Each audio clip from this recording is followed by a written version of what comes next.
Hey, welcome back to Off the Reservation. And we tried to leave you on a cliffhanger here. You know, we had a 3-foot fuse, glycerin, nitroglycerin. Yeah, some jailers. The husband, the Ernest. not Borgnine. Burkhart. Snakes in the grass. Snakes. All right. Take us there, Mal. All right. So had, our setup was Ernest Burkhart. And if you're just joining in on this one, go back to the first episode. Listen to that. You're gonna want to check it out. We're going through the story of Killers. the book Killers of the Flower Moon, which is based off of actual facts. You know what's funny? Okay, I just saw today that what's his name? The dude that did the dance stuff on MTV, David Daly. Oh, Carson Daly. Carson Daly.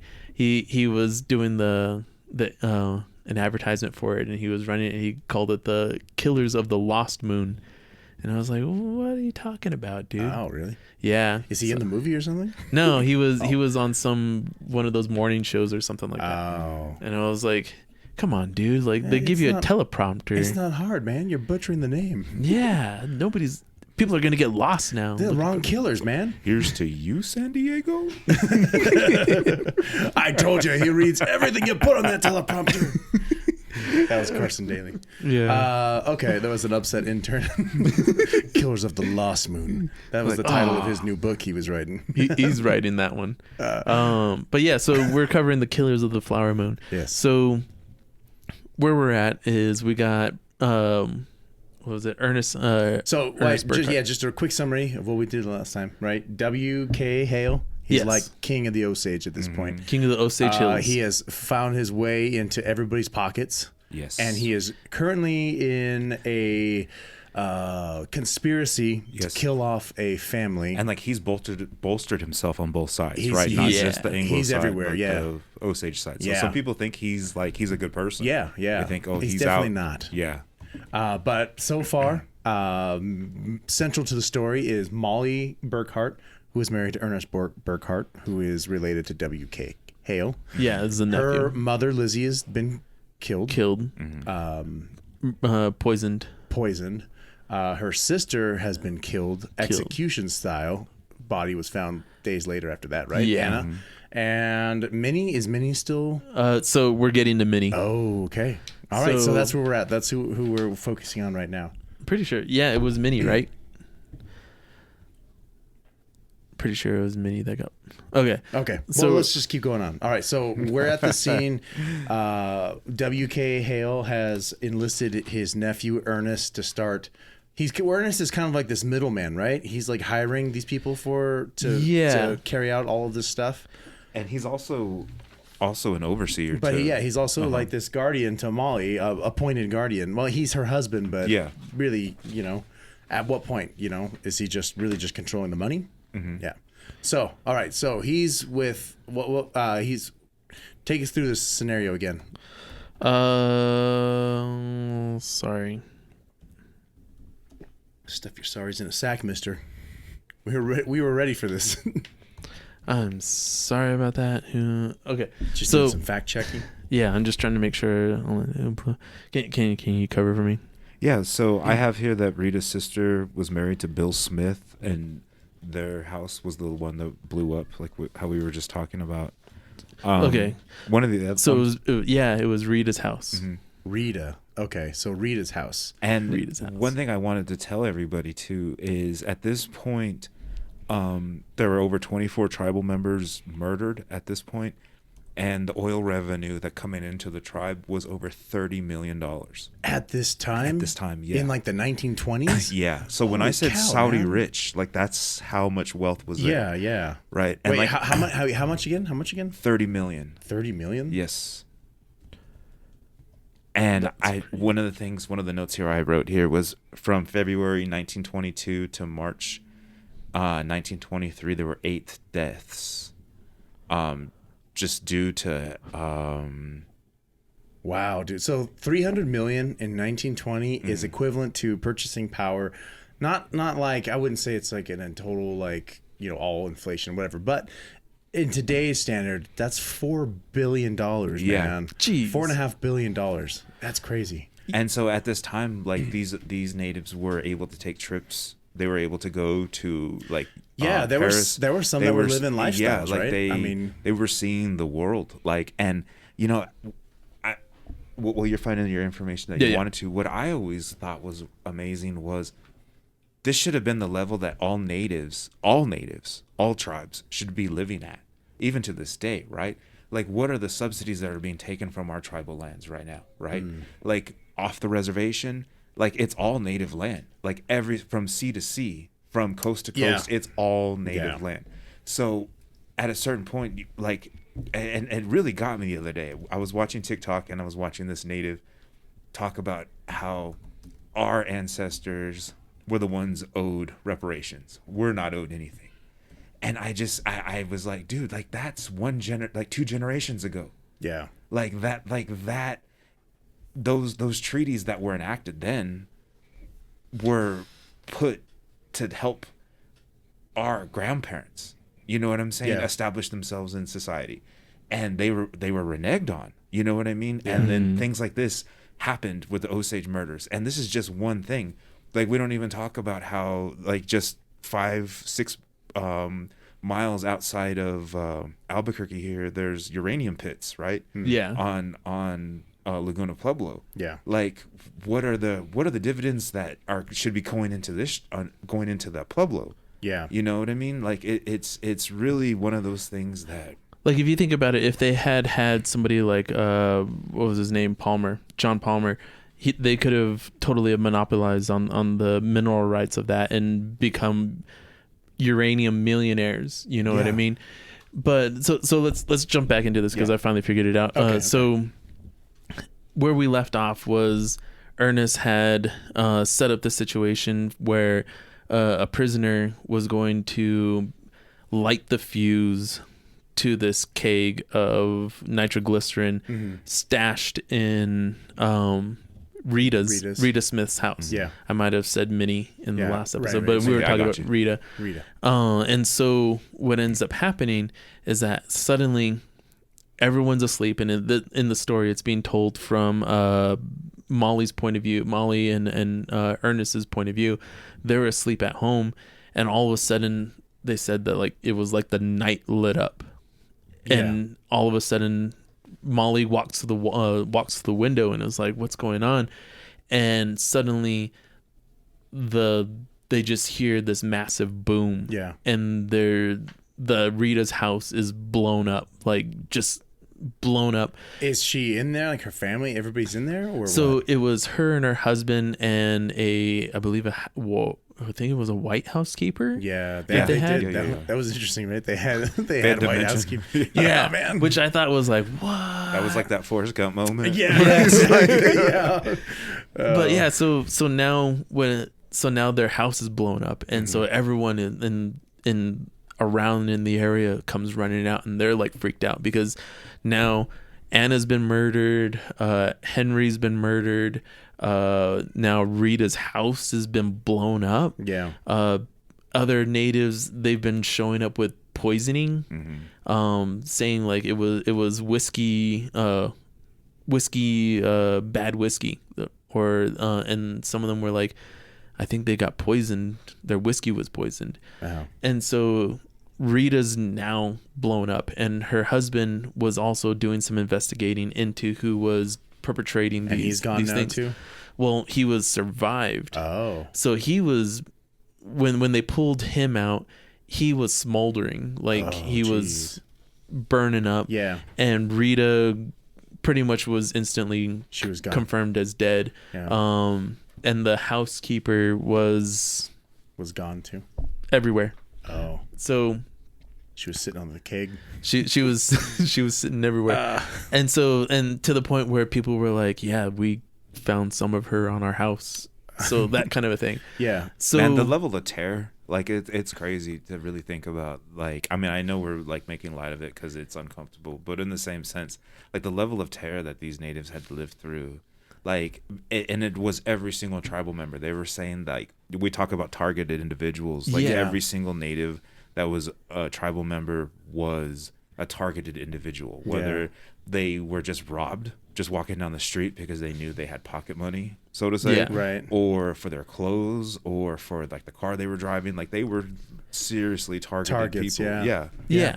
And so this now happening, the husband, Rita's husband, gets taken to the hospital, and so the nurse that was watching over him while he was slowly dying was saying that he would fall asleep and he'd start saying names, and then all of a sudden he'd wake up and she'd be like, are you okay? And he's like, sorry, I didn't did I say anything in my sleep? I'm sorry.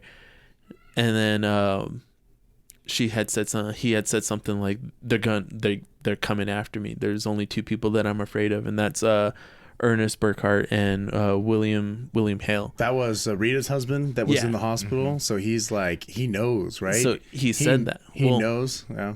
So then after that happens, in comes what's his name? White. I can't remember his first name. John White. John White comes in, and he's been brought in by the government, Hoover. So he's enter so FBI agent? At this point, the FBI got involved, and John White was a former Texas Ranger, and so he was hired like a hired PI, and he ended up finding out all kinds of information. Like he had, like, we're talking mounds of evidence, right? And then he ended up getting on a train, and like literally they saw him get on the train and they never saw him again. And then they ended up finding his body later on, thrown off the train. And all the evidence was destroyed. Yeah, that's right. You don't remember that part of the story, man? No. Did you ever read that part? Yeah, no, dude. I don't know if it was in the book. Was that William White? John White. John White? Yeah. Because John White was supposed to be... He was working for the FBI, and he...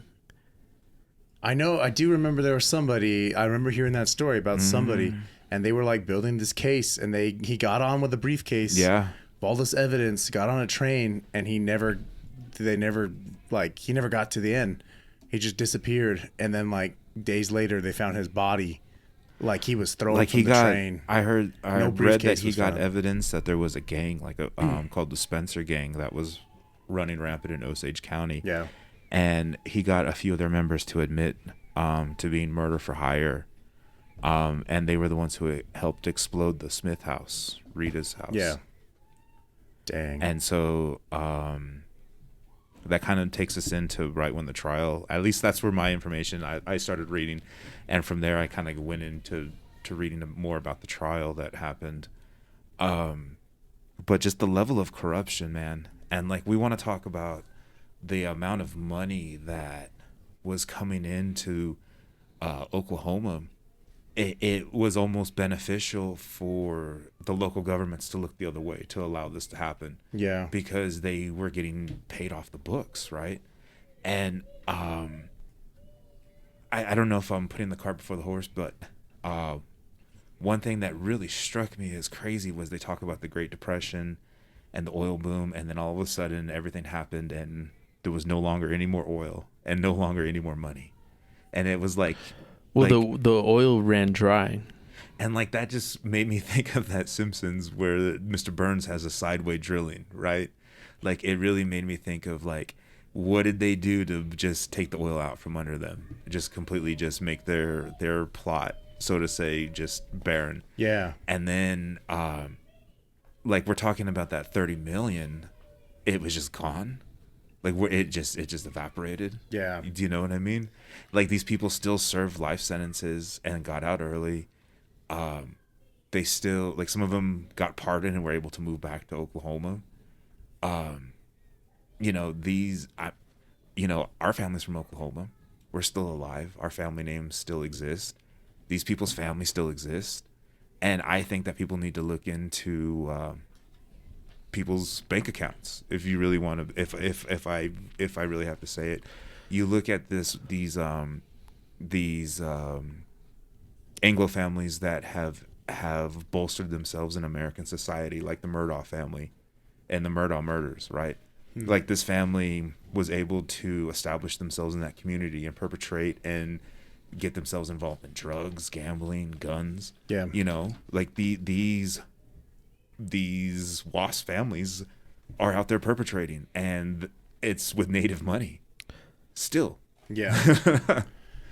So I always look at it, I'm like, what do we do about it? Yeah.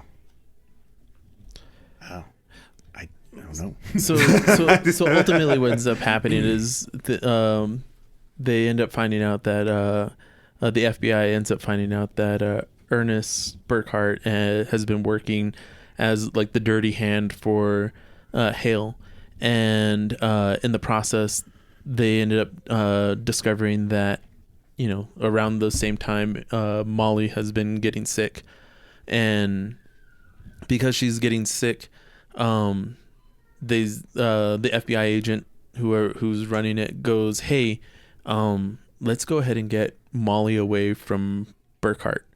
We're gonna arrest Ernest and we're gonna start questioning him, and he has to do some kind of, I don't know, not so kosher things that we would look at today. Like, so basically he gets him and he tells him, hey, what's going on with this? Starts questioning him for about a day. Mm-hmm. And, you know, anyone that knows, like, nowadays, the longer you hold somebody without, you know, allowing them access to their freedoms, yeah, the more likely you're going to be able to coerce a confession out of them. Right. Under putting them under distress, you can coerce a confession. So as this is happening, Burkhart is still like, no, I don't know what you're talking about. I don't know what you're talking about. And then eventually he goes and says, hey, I got a guy who can confirm that you were part of the bombing, I think it was, of Rita. Mm-hmm. And in the process... That guy's name was John Ramsey. Yeah, John Ramsey. Mm-hmm. So John Ramsey... He implicates him and confesses, but then he actually recounts and like says like, oh, no. John Ramsey does? No. Ernest. Okay. He recants and like he says, no, I didn't do it. Then he comes back in and he finally says, yeah, I did it. I've been doing this. And so therefore it comes out, and they end up finding out that as soon as they get Molly away from Ernest, from Osage County, to get her to some actual good doctors, she instantly bounces back. Mm-hmm. She's, you know, practically good as new. Being poisoned, right? Yeah. Okay. And so then they go into the trial, and basically all of it comes out. Ernest ends up going down for...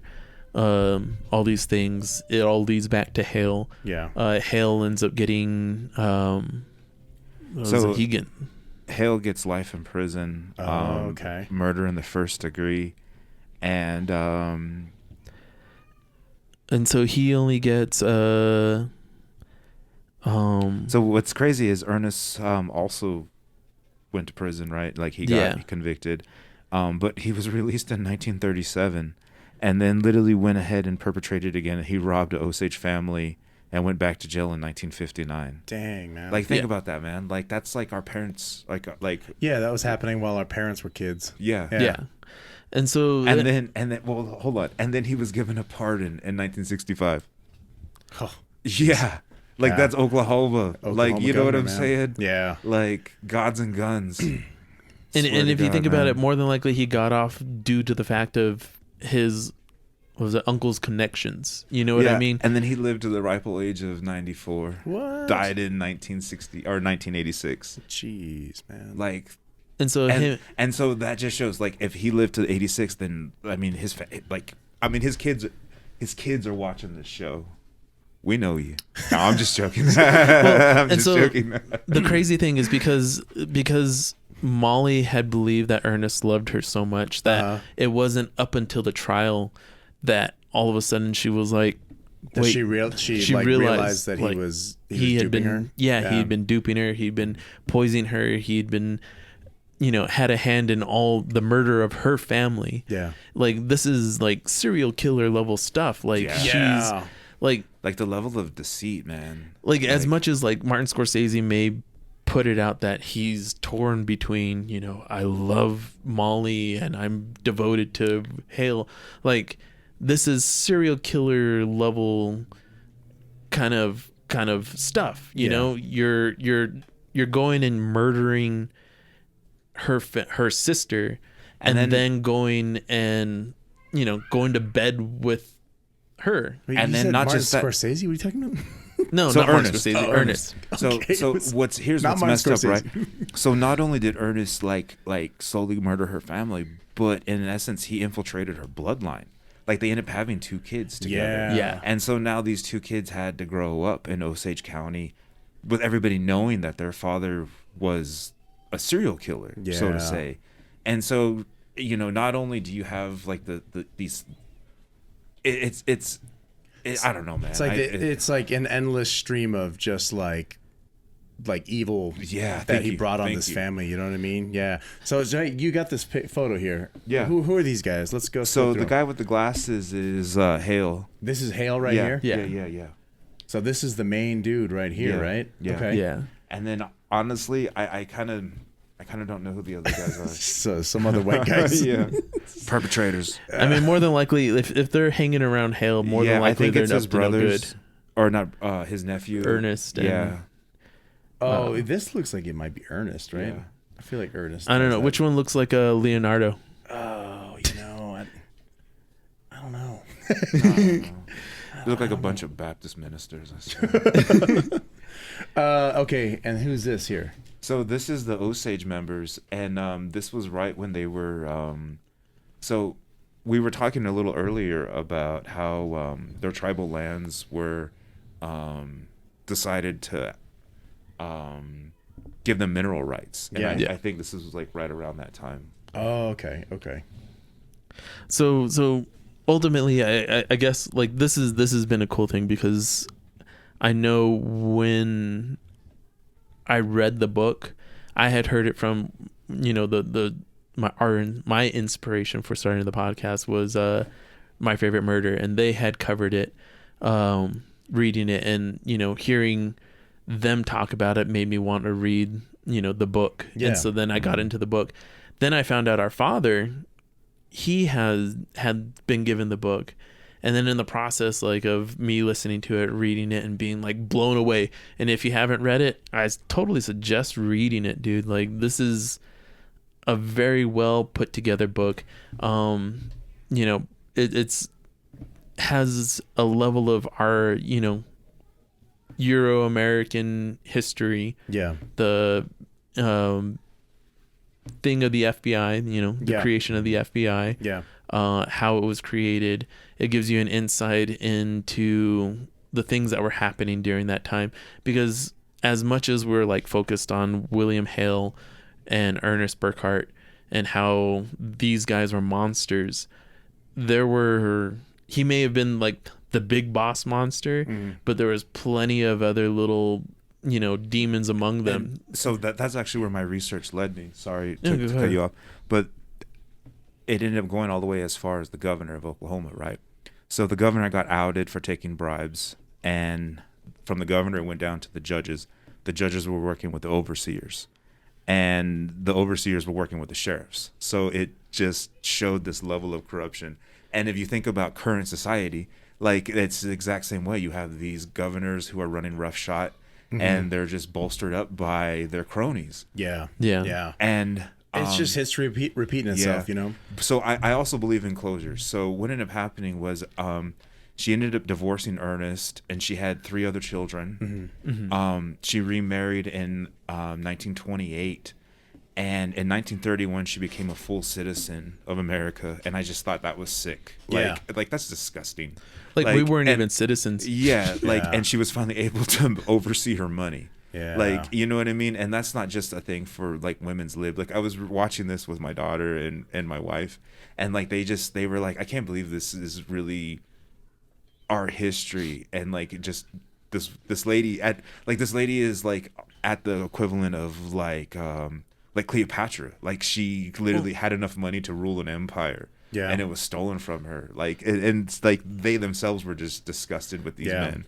And I think the big thing is to understand that I feel like a lot of natives feel this way, is that just because it's Osage history doesn't mean that it's not native history, and we all feel the side effects. I remember my first time ever having read the book or listened to the book, I remember afterwards just feeling brokenhearted, because I was like, man, if we had those funds, if we had that infrastructure to be able to take that and do that, just like following the steps of Chief Bigheart and get, the right people in the right positions and be able to, we're able to take, how many other tribes would have been in a situation where they would have come out with a wealth, you know what I mean? Just like the uranium mines on Laguna, if they had been able to take control of that, So what can we learn from this then, right? I mean, for me at least, I think that there's nothing wrong with us seeking that help from outside sources if you have the right people, right? If you have the right people, like you can, we can be successful. We can create our own infrastructure. We have the ideas, but we got to be able to think beyond, the now. And like you say, looking at that generational wealth, what can we do to set at the families moment up? But so we just wanted to put a nice bow on the end of this Killers of the Flower Moon discussion. Yeah. And we had just talked about kind of how the story ended as far as what people got. So Hale went to jail. Burkhart went to jail. Jinx, you owe me a Coke. Molly ended up getting out, right? Mm-hmm. Like you said, she got out. She got married. Yeah. And had 3 kids after, right? Weird. Yeah. That's a lot of kids. I only have one. At the end of my research, what really struck me as crazy was it just was the Great Depression happened and the oil ran out, and it just made me think of Mr. Burns' sideways drilling. It was how they found another way just to jack these natives oil, and it left me feeling almost victimized. Do you know what I mean for these natives? Yeah. Wait, what do you mean? So the oil ran out? They said the Great Depression happened and the oil ran out, and literally it dried up. It just dried up. Yeah. And they had to just fold back into native society. And don't get me wrong, like there's probably still pockets of oil somewhere through there, right? But it's not at the same level as party hard, you know what I mean? Yeah. It's to the point where like it wasn't as massive because they had projected that it was like this forever field, and then it turned out to be like, you know, a swimming pool size worth of oil. And so like I said, like it made me think of Mr. Burns' sideways drilling. And then it's just crazy too, because I also lived in Oklahoma for a little bit, and when I was recruited to go to OU, I was wined and dined by Phillips Petroleum Company. And it was just like, really? Yeah, like I'm not even joking. And like, it was wild, man. And for a certain, I just thought to myself, like, you're just trying to get a token Indian to like perpetrate more on native land. And like, I was young. I had no idea what they were doing. You know what I mean? Like I kind of went on and did my own thing. Like being a corporate Indian is what I wanted to be. I always wanted to be a free range, so to say. So like I never really like so it you know, was just an opportunity that I didn't take, but that level of wealth is there still in oil country, and I don't buy that it just dried up, and even more so I don't buy that you know, $30 million just, you know, floated out the door. Well, overall, I read that in their time, around $10 million was funneled out of the entire tribe. Mm-hmm. So if you like think of that, like, I mean, people were getting paid $1,000 for things, you know what I mean? Like, and that was supposed to like be able to set you up to buy cars and houses and stuff like that, to be able to live off of comfortably. Mm-hmm. And if, you know, $10 million in that time to this time is like what, billions of billions, you know? Yeah. And so what it did is it made me think of that native wealth, yes, is still very much there on tribal lands, right? On native reservations. It's going to come down to how do we hold our elected tribal representatives accountable of making that money available to the people, whether and what resources. Do you know what I mean? Like the days of being ignorant about being able to manage your wealth is no longer acceptable. You know? Yeah, it's our responsibility. Yeah, because we don't need white overseers anymore. Yeah, because it's almost like in some cases we've become too reliant on the guardianship to provide us with the money. Because there was even a story during this from covered in the book of how one guardianship, this guy had taken all the money that this single Osage woman had. She had like 3 kids, and she had told him, "Hey, look, I need to buy food." And he was like, "No, you don't."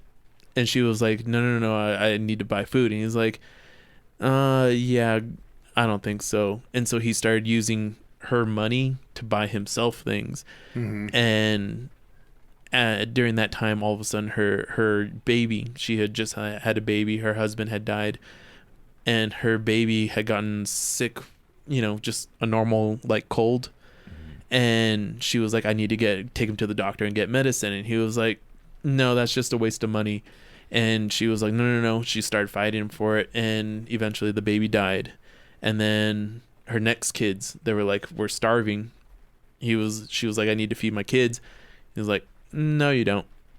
They end up eventually dying, and eventually I think she ended up committing suicide or something it's like just that. abuse, right? Yeah, and it was just downright abuse. Yeah, an abuse of power, and we see and that it's still there. I still have to come back and say that overseers turn into officers, and that abuse of power is still there. And in communities that have people of color, we're still victimized, whether it's being put into the system of the departments of corrections, or just getting a traffic ticket and having to put 2-3 weeks worth of your paycheck of work to pay your ticket. You know what I mean? And once you get into the system and you're a person of color, and I mean, if you have the money, then you can get out so easy. You know what I mean? You pay your ticket and it didn't hurt you. But you work 9 to 5 and you work 40-hour work week, that ticket is just enough to put you back. Yeah. And so out of all of this, I've looking at the whole overview, the fact that Martin Scorsese has taken on this project along with Leonardo DiCaprio, them trying to tell the story not from the FBI perspective of coming in and fixing things and saving people, but as a situation where it's Ernest Burkhardt's tornness between, and from what I saw in somebody else's interview that they did with him, is that they wanted to show Ernest Burkhardt's tornness between, I love my wife, I love money, trying to do do the right thing, not doing the right thing, that kind of thing. I'm interested in seeing what it's going to look like, and with this, I hope that it's going to take other literatures that have been written about Native Americans by Native Americans and bring them out to be turned into movies. To see the light of day, in another medium, in a larger scale. Because for me, like, the books I remember growing up were like Walk Two Moons, a few other, what was it, the one that there was an entire series done in ledger style cartoons, and whether it was like stories about like the little Kiowa boy, I think it was like something going hunting, doing his first hunt, and those things like that. So being able to turn those stories into get those out to the wider audience of like, what is it like? Did you say wider or whiter? Both. Both is good. But to get them out there, because I mean, there's plenty of stories from up north, from like Canadian natives and even northern natives of the United States that like I've never heard. I mean, like, I've heard of all like Southwest stories. Whereas like I'm pretty sure they got all kinds of stories about Brother Moon and I don't know, I don't know. But That's the thing is I don't know. But I see what you're saying. I like that. I like that Martin Scorsese took up this story. I like that it's an important story. It's not just oh hey, let's just have a good old time here. This is like, he makes gritty stories, and what I like about Martin Scorsese is he doesn't really pull the punches. You know what I mean? He kind of tells things like it is. I am interested to see how the white people are portrayed in this, right? Like, I'm interested to see how white people react to it. Yeah, because you have a lot of, I mean, if I'm being honest with you, you have a lot of white guilt right now, and you have a lot of them that don't want to talk about slavery days. They don't want to talk about the Make America Great Again days, right? They're almost in denial. Yeah. And you have a lot of they're putting their heads in the sand. So it's like, is this going to be something to? Yeah. Here's what I think, or how I feel about it. I feel like with this movie coming out, as much as I want to fanboy over Martin Scorsese, and I'm excited about the aspect of all of these people hearing a story like this. And what I would ask is that people would not just appreciate the movie for being a masterpiece, if that's what it is, right? Cinematically, it looks pretty awesome. Yeah. And I have to say, too, we also know actors in there. I saw Tatanka was in it. Yeah. Oh, really? Yeah. Oh, like, he was at Cannes. Oh, standing behind Martin. And I was like, no way. Yeah, that's exciting. But, like, what I would hope is that the people who see this don't just take it as a story in the movies, but understand the real life repercussions, understand the full scope of everything that's happened. And that it has Native Americans, but specifically, they're in the Osage. You know what I mean? Yeah. Like I would hope that this story finds, I don't know, something to resonate with people. I hope that it strikes understanding. I hope it makes that white audience, when they hear the terms reparations and make up for the past, I think that it makes them see it from a different angle. Yeah, it doesn't make it just sound like we're crying about. Yeah, because you hear whatever, it's like the flowery term manifest destiny, right? Well, it was Ernest's manifest destiny to take over the Osage. Yeah. Right. Yeah. Like you could argue William. I'm William. sorry. I'm so mad. Yeah. See, so I guess what I would like is for people to understand that, like, the things that occurred in that will occur in the movie don't just affect them, that it has a resonance with with all Native Americans, that we all have experienced, have had our family experience, have had something along the same lines affect all of us, that we've all. And while it might all be monetary, but the level of abuse across the board for Native Americans is pretty uniform. Yeah. Like when we go back to talk about like Indian schools, what it's like, people being ripped from their families and all this restructuring, it's like, But okay, so and then the guardianship, real quick. The guardianship, I mean, look at what we're trying to do. We're trying to get what was it, the one denomination right now? Everyone trying to get on the same what is it, the thing that's happening now? They're trying to do away with money and get everyone on the same thing. One currency. The one currency, yeah. It's another way of the guardianship. Government can control your money. I'm just saying, it's happening. Well, getting raided. All right. Well, hey guys, this has been a great discussion. Thank you for enlightening me on this situation. I'm excited for the movie. I'm excited to actually go through and maybe read the book now. Go through, read the book, check it out, understand it all. That'll be exciting. So that movie comes out in October 6th. Hope y'all on my check birthday. it out. Hey, look at that. It's gonna be a lucky movie for you. I know. We'll have to go see it. But yeah, thanks you guys for all of the support, deep diving. Yeah. Thank you. Well, I was gonna thank you guys for doing all the deep diving and the what is it, research on this topic, and for the fans out there, I hope you guys are excited for this, and I hope you all go check it out and give us your perspectives. Let us know if you read the book, what you thought. And check out our shirt shop. still going up. Yeah, and if we got anything wrong, please forgive us. We probably got something. Yeah, we wrong, got right? some. I got some something details wrong. Let us know in the comments. What did we get wrong? And let us know what movies you think should be turned into. I mean, what books you think should be turned into movies. Yeah, that'd be great. All right, Maybe y'all we'll ready to do go? them. It's raining outside. It's nice. Yeah. We're getting a lot of rain. What do you think a native version of The Departed would look like? Ooh. I don't know. They should make. Well, have you guys watched Dark Winds? Is that what that's called? Dark Winds, with Zahn. Yeah. I haven't seen it. They're like two Navajo police. That's a Tony Hillerman. investigators? Yeah. Is it Tony Hillerman? It's a Tony Hillerman book. Yeah. It's Shout out to Zahn. Yeah. Did you just do the Hitler salute? No. I got confused. Way to go, Zahn.